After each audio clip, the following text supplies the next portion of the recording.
Bismillahirrahmanirrahim. Assalamualaikum warahmatullahi wabarakatuh. Anak-anak yang Bapak banggakan, dalam pembelajaran kali ini, Bapak ingin mengangkat topik tentang fungsi gramatikal kalimat. Kalau dalam pembelajaran sebelumnya, kita telah membahas fungsi gramatikal kalimat yang berbentuk subjek dan predikat, maka pada pembelajaran kali ini kita akan membahas fungsi gramatikal kalimat yang terkait dengan objek, pelengkap, dan keterangan. Nah, supaya pembelajaran kita berjalan lebih efektif, Bapak akan mencoba share screen terlebih dahulu PowerPoint yang sudah Bapak siapkan untuk kalian. Anak-anak yang Bapak banggakan, fungsi gramatikal kalimat itu ada 5. Yang pertama adalah subjek, yang kedua predikat, yang ketiga objek, yang keempat pelengkap, dan kelima adalah keterangan. Bagaimana objek itu, bagaimana pelengkap itu, bagaimana keterangan itu dalam sebuah kalimat, kalian bisa mencermati tayangan berikut ini. Yang pertama tentang objek. Ada teori yang mengatakan bahwa objek biasanya berupa nomina atau frasa nomina. Kita bisa lihat dalam kalimat ini, ayah memberi hadiah. Hadiah adalah sebuah objek, kita sebut sebagai nomina karena objeknya terdiri dari satu kata. Lalu yang kedua, ayah memberi sebuah hadiah. Nah, objeknya di sini adalah sebuah hadiah karena terdiri atas lebih dari satu kata, kita menyebutnya dengan frasa nomina. Itu terkait objek untuk keterangan yang pertama. Berikutnya ada tambahan lagi bahwa objek biasanya diletakkan di kanan predikat yang berupa kata kerja transitif, yaitu yang memiliki ciri-ciri ada imbuhan me, misalnya mengajarkan, mekan, mengajarkan, membeli misalnya, dan seterusnya. Kita lihat contohnya, dokter mengobati pasien. Dokter mengobati pasien, pasien di sini berfungsi sebagai objek, kita katakan sebagai objek yang berbentuk nomina karena satu kata, sementara itu pada kalimat kedua, dokter mengobati seorang pasien, objeknya dua kata, sehingga kita menyebutnya sebagai frasa nominal, seperti itu.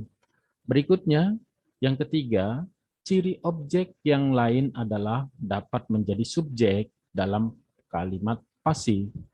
Pada kalimat dokter mengobati pasien, itu bisa kita ubah menjadi pasien diobati dokter.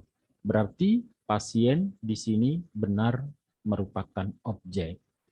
Hadiah diberi ayah, berarti benar hadiah di sini berfungsi sebagai objek pada kalimat di atasnya. Oke, berikutnya kalian lihat, jika predikat berupa verba intransitif, objek tidak hadir atau tidak muncul. Misalnya, adik sedang belajar.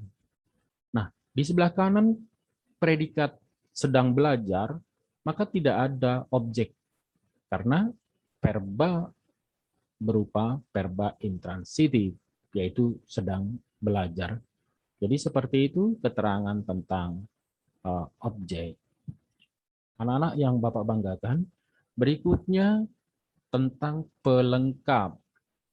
Pelengkap dapat berupa nomina, oke, ini kita sudah biasa menyebut ini, Pelengkap dapat berupa nomina, frasa nominal, verba, frasa verbal, adjektiva, frasa adjektival. Letaknya dapat di sebelah kanan predikat, dapat juga di sebelah kanan objek. Jadi pelengkap itu ada yang langsung di sebelah kanan predikat, ada yang letaknya setelah objek. Kita lihat kalimat-kalimat berikut ini. Masalah ini menjadi tanggung jawab saya. Tanggung jawab saya adalah pelengkap. Ya. Berikutnya usulan itu merupakan saran belaka. Jadi usulan itu merupakan, kan ada perlu tambahan, tidak bisa stop sampai di situ. Usulan itu merupakan titik-titik. Saran belaka. Saran belaka ini adalah pelengkap, bukan objek.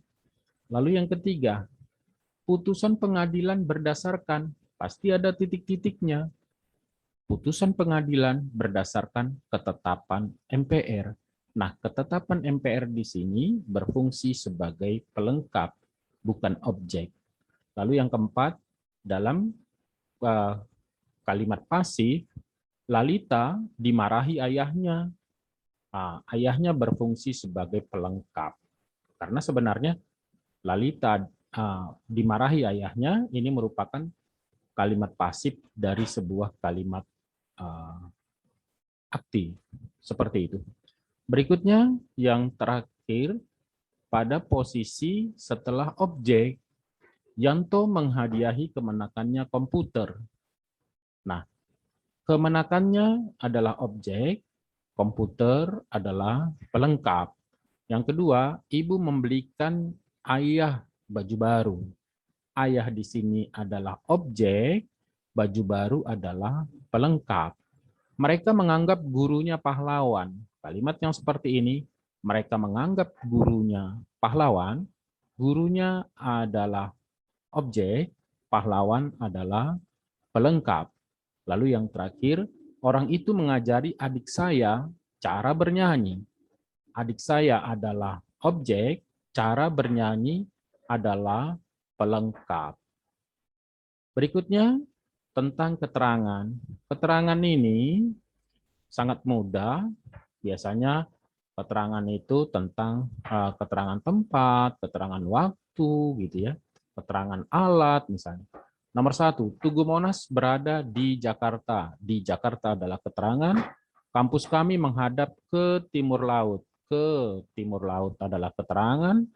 Raja Buton pertama berasal dari Majapahit. Dari Majapahit adalah keterangan. Berikutnya, keterangan yang tidak wajib. Jadi artinya tidak harus ada. Misalnya ada kalimat, dia telah datang. Cukup dipahami kalimat itu. Tetapi keterangannya ditambahkan di sini. Sebagai tambahan, dia telah datang kemari. Artis itu meninggal dunia minggu pagi. Minggu pagi adalah keterangan waktu. Kakek telah diwisuda 3 hari yang lalu. 3 hari yang lalu merupakan keterangan, yaitu keterangan waktu.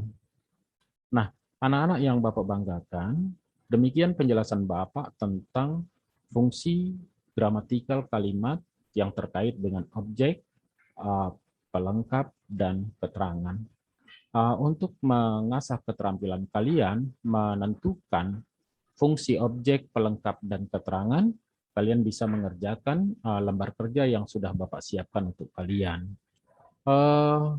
Anak-anak yang Bapak banggakan, demikian yang dapat Bapak sampaikan untuk pembelajaran kali ini. Terima kasih atas perhatian kalian. Billahi taufiq wal hidayah. Assalamualaikum warahmatullahi wabarakatuh.